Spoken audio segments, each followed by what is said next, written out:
So most of you know who I am. If you follow Remembergrams, you probably follow it because I asked you to. But if you don't, my name is Mandy, and I am the one who is behind any of the posts that you see, and the creator of the website that no one has seen yet, but will soon. It's almost done, and I'm so excited.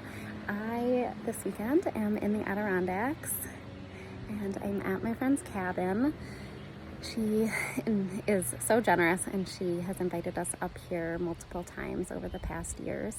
So I have collected all sorts of memories here of beautiful friendships and family and just so many things that I carry with me every day. And I was driving up here alone. I got here before everyone else today, and it just gave me a lot of time to reflect, and that's why I decided to come make a video, even though I'm super awkward and I don't love to be on video, so I'm sorry if this is weird. But I was just thinking about, I've spent so much energy this year and so much time into creating this website that you haven't seen yet, but it has just felt so right. It has been something that I have created from me, and that's something I don't do very often. My whole professional career has been fabulous and wonderful, but my career is a sign language interpreter, and in some ways, as a professional interpreter, you kind of can feel like your identity is lost, because I spend my days and my work being there as someone to help communication flow easily between two languages, and the whole point of that is to not really be seen, to not really be sharing my own opinions and my own ideas and my own creativity.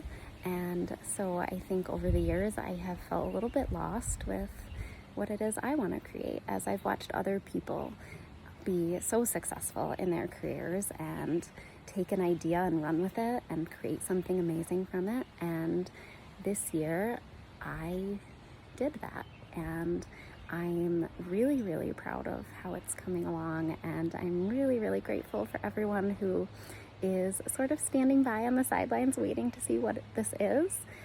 And I just want to say thank you all for being here and supporting me. And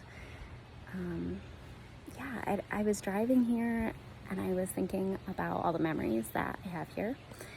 And I have spent so many nights laughing here and so many happy memories. Some of my memories up here have been a little bit more somber, like I've been here multiple years on August 1st, which is the day my mom died, and that day of the year is always a day that I spend remembering her and thinking about her more, and so I might be a little bit more quiet on those days, but it's always been such a blessing to be here in this amazing space with the lake and the water and people that I love surrounding me. And so I was thinking about that as I was driving up. And then I was also thinking about the fact that this place, this cabin, the lake, this is where I was when my brother James died. I was actually here with my whole family. I was here with my dad and my brother and my husband and my kids and my brother's kids and his wife and my aunt. And while we didn't know at that time that James had died, this is where we were. Looking back, we found out the next day when we had all sort of gone back to our homes. But sometimes I have paused to think about the fact that this is where I was when he died. And for the most part, over the years, that's just brought up a lot of guilt. We always play the what if game, especially if someone's death is an accidental death or something that we deem as preventable. I think we often look back at what we could have done differently and how there could have been a different outcome. And so I certainly have done that many, many, many times, wishing that I had asked him to be here and asked him not to go to work that weekend. And of course we can't go back and we can't change it. And as I was driving here, I had a thought that I hadn't really considered before. And it was that our whole family was here together when it happened. And to me, that holds some kind of significance, because when my mom died about 13 years ago, me and all my brothers were together.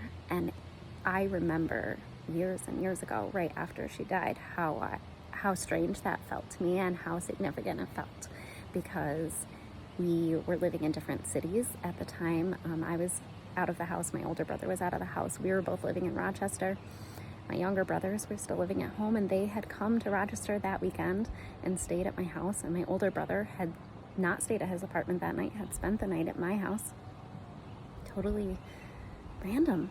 It was the first time we had ever done something like that. And we were all together when she died.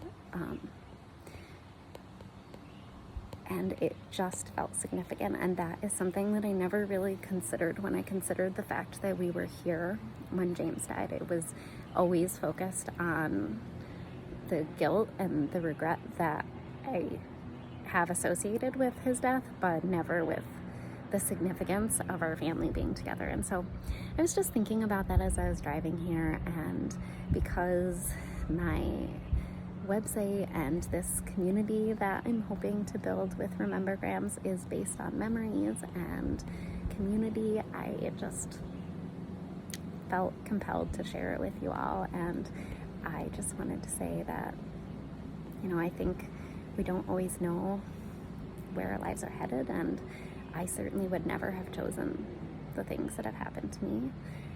I would give up almost anything to live some alternate life with my mom and my brother still here. But, when life drops something like that, so unexpected at our feet, and we change direction and we start heading to a place that we had not anticipated, had not planned for, I just think sometimes it's amazing to look back and think about the ways that it sort of forces us to grow and forces us to move forward in a direction that we were not planning on. And I'm not saying that everything happens for a reason, because I absolutely despised people who said that to me right after my mom died or my brother died, and people say that's the plan and everything happens for a reason. And I am not here to say that, because I don't know why things happen, and I'm still working out for myself what I think things mean and what's behind things. But I do think it is sometimes enlightening to look back at the way things have happened and the paths that we have taken because of it, and just to take a moment and pause and be grateful for the positive things that have come out of that. And for me, this year has just been transformative, with being able to allow myself to be more creative, to create something from inside of myself, rather than focusing on other people, which is something I think I've done my whole life without realizing. And so I just wanted to share that with everyone and to say thank you for being here. And I hope that whatever you are doing this weekend, that you are making memories, and that you're surrounded with people that you love, and that you're enjoying your life, because we just don't know, right? I mean, we don't know what tomorrow's going to bring, and I am just so grateful that you're all here to follow along as we move forward. Thank you.